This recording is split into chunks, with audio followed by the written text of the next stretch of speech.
T'as peur de l'abandon? Eh bien, tu vas chercher des partenaires qui te feront sentir abandonné. Je sais que c'est dur à entendre, mais c'est la réalité. Souvent, on cherche à comprendre pourquoi nos relations amoureuses se passent mal, pourquoi est-ce qu'on tombe toujours sur les mêmes types de personnes et pourquoi on finit toujours par être déçu. Si je te disais que, en réalité, elles sont simplement le reflet exact de ce qui se passe à l'intérieur de toi. Eh ouais. Chaque relation que tu as vécue, chaque histoire d'amour que tu as traversée, c'est exactement le miroir de la relation que tu entretiens avec toi-même.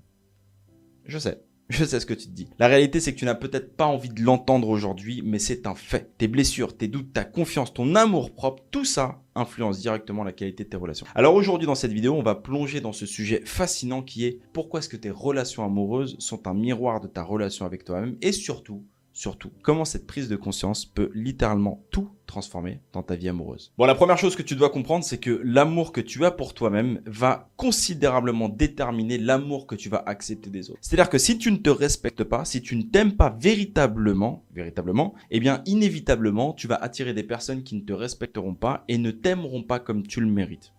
Mais ouais. En fait, ton amour-propre est la base de tout, absolument tout. Si tu te vois comme une personne qui n'est pas digne d'amour, alors je te garantis que tu vas attirer des partenaires qui te traiteront comme si tu n'étais pas digne d'amour. Je sais que c'est dur à entendre, mais c'est la réalité. Je suis pas là pour te dire ce que tu as envie d'entendre, mais toujours te dire ce que tu as besoin d'entendre. Parce que inconsciemment, en fait, tu fais souvent ce que tu crois mériter. Tiens, par exemple, peut-être que tu es resté trop longtemps dans une relation où tu n'étais pas épanoui, où tu subissais. Mais tu croyais littéralement que c'était tout ce que tu méritais. Encore une fois, de manière inconsciente. Et peut-être que tu n'as pas su poser de limites claires parce que tu n'étais pas assez en paix avec toi-même pour savoir que tu mérites le meilleur. Alors comment faire? Justement, comment on fait?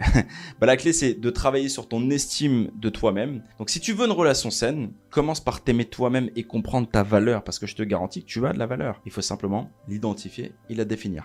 C'est en t'élevant toi-même que tu élèveras inévitablement la qualité de tes relations. Tu vois, si tu t'estimes à ta juste valeur, alors je te garantis que tu n'accepteras jamais d'être traité de manière médiocre. Tu ne te feras pas moins pour qu'il puisse se sentir plus. Tu t'attendras justement à ce que l'amour soit nourrissant et respectueux. Donc pose-toi là aujourd'hui cette question. Est-ce que tu te vois comme une personne digne de recevoir un amour respectueux et équilibré? Et fais-le vraiment en toute franchise et transparence parce que ça peut tout changer pour toi. Tu sais ce qui se passe d'ailleurs quand tu n'as pas guéri de tes blessures émotionnelles? Ça, c'est un vrai sujet.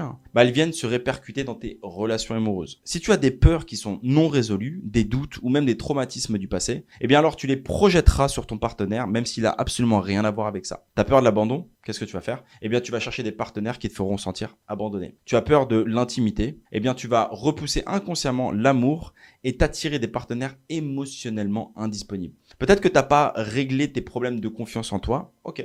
Alors, qu'est-ce que tu vas faire? Inconsciemment, tu vas attirer des relations qui sont instables. Et le problème, et je le vois encore une fois très régulièrement, si ce n'est tous les jours dans les accompagnements avec les femmes de mon programme, c'est qu'on cherche à combler nos vides émotionnels en dehors de nous, au lieu de les guérir à la source et à la racine. Mais ce n'est qu'en prenant conscience de ces blessures et en les guérissant que tu peux arrêter de les projeter dans tes relations. Alors, qu'est-ce que tu peux faire aujourd'hui? Concentre-toi sur ta guérison en profondeur. Va à la racine de tes peurs et guéris-les. Prends les identifier, à les accueillir et à les accepter. Et surtout, ne cherche pas à réparer tes blessures à travers l'autre, mais travaille d'abord et exclusivement sur toi parce que la bonne nouvelle, c'est que tu n'as pas de pouvoir sur les autres, mais uniquement sur toi. Je te donne un exemple. Si tu n'as peut-être jamais guéri la blessure de tes ruptures passées, tu répéteras sans cesse le même schéma avec chaque partenaire. Comme un vieux disque rayé, tu vois. Pose-toi cette question. Quelles sont aujourd'hui les blessures non guéries que tu dois affronter? Parce que la réalité, c'est qu'il y a un lien direct entre ta confiance en toi et la manière dont tu vas attirer les autres, les personnes dans ta vie.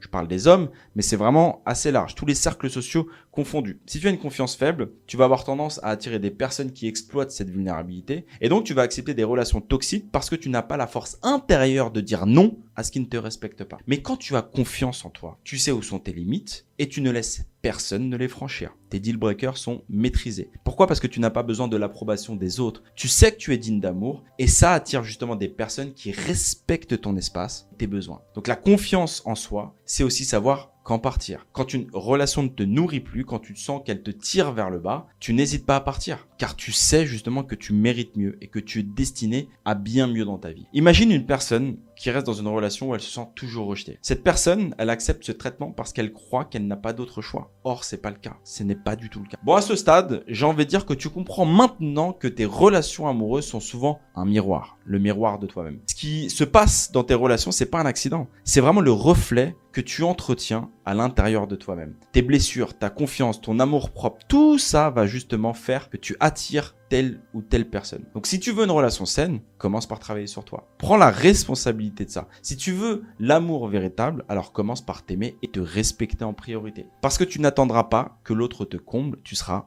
déjà complète. Bon, maintenant, comme à chaque vidéo, je vais te lancer un petit défi, tout petit. Prends un moment pour te regarder dans le miroir et pose-toi la vraie question. Attention, on se regarde dans le miroir sans masque, véritablement. Pose-toi cette question. Comment est-ce que je peux améliorer ma relation avec moi-même? Que ce soit pour l'estime de soi, que ce soit la guérison de tes blessures, que ce soit la reconstruction de ta confiance. Fais un premier pas aujourd'hui. Rappelle-toi, les petits pas répétés te permettront de parcourir une grande distance. Écris-le d'ailleurs en commentaire, partage cette vidéo avec quelqu'un qui en a besoin et souviens-toi que les relations amoureuses ne sont qu'un reflet de la relation que tu entretiens avec toi-même. Si tu veux que ça change, ça commence par toi.